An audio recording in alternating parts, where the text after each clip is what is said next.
பொள்ளாச்சியில் இளம் பெண்களை ஆபாச படம் எடுத்து மிரட்டிய விவகாரத்தின் அதிர்வலைகள் இன்னமும் அடங்கவில்லை.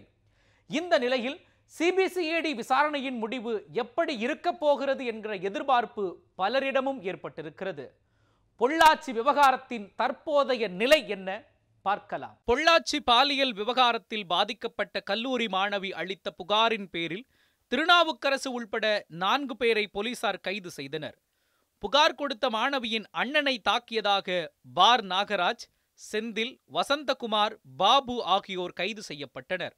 இந்த வழக்கில் தலைமறைவாக இருந்த பொள்ளாச்சி ஆச்சிப்பட்டி பகுதியைச் சேர்ந்த மணிவண்ணன் கோவை நீதிமன்றத்தில் சரணடைந்தார்.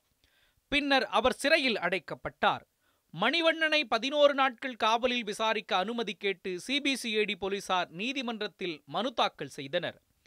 இதனையடுத்து மணிவண்ணனை 4 நாட்கள் காவலில் விசாரிக்க நீதிபதி நாகராஜன் அனுமதி வழங்கினார். மணிவண்ணனை காவலில் எடுத்து சிபிசிஐடி போலீசார் விசாரணை நடத்தி வருகின்றனர். பாலியல் வழக்கில் கைதான திருநாவுக்கரசு, சபரிராஜன், சதீஷ், வசந்தகுமார் ஆகியோருடன் மணிவண்ணனுக்கு எந்தெந்த வகைகளில் பழக்கம் இருந்தது என்று சிபிசிஐடி போலீசார் விசாரித்துள்ளனர்.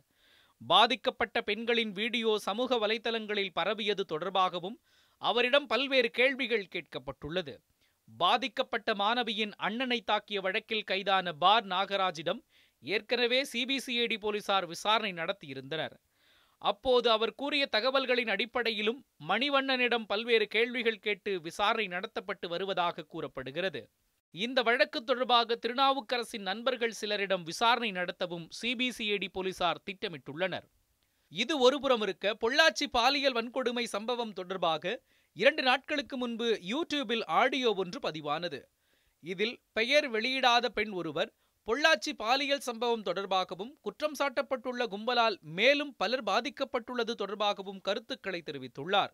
இந்த நிலையில் அவர் யார் என்பதை அறிந்து கொள்ளும் நோக்கில் சிபிசிஐடி போலீசார் யூடியூப் நிறுவனத்திற்கு கடிதம் எழுதியுள்ளனர்.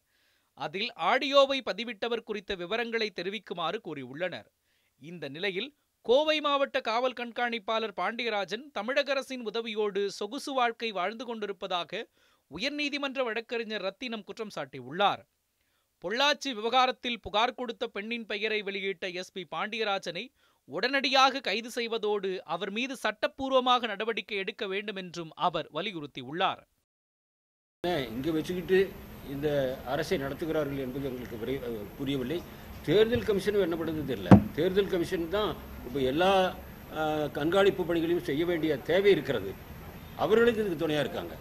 ஒட்டுமொத்தமாகவே இந்திய அரசியல் சட்டத்தை இவர்கள் தூக்கி எறிந்து விட்டார்கள். முழுக்க முழுக்க இவர்களுக்கு வசதியான கோட்பாடுகளைத்தான் செயல்படுத்துகிறார்கள். அதாவது rule of law is replaced by rule of gangs, that to criminal gangs. அதான் இன்னைக்கு இருக்கிற நிலைமை. பொள்ளாச்சியில் இளம்பெண்களை ஆபாச படம் எடுத்து மிரட்டிய விவகாரத்தின் அதிர்வலைகள் இன்னமும் அடங்கவில்லை. இந்த நிலையில் சிபிசிஐடி விசாரணையின் முடிவு எப்படி இருக்கப் போகிறது என்கிற எதிர்பார்ப்பு பலரிடமும் ஏற்பட்டுள்ளது. செய்திப்பிரிவு நியூஸ் 7 தமிழ்.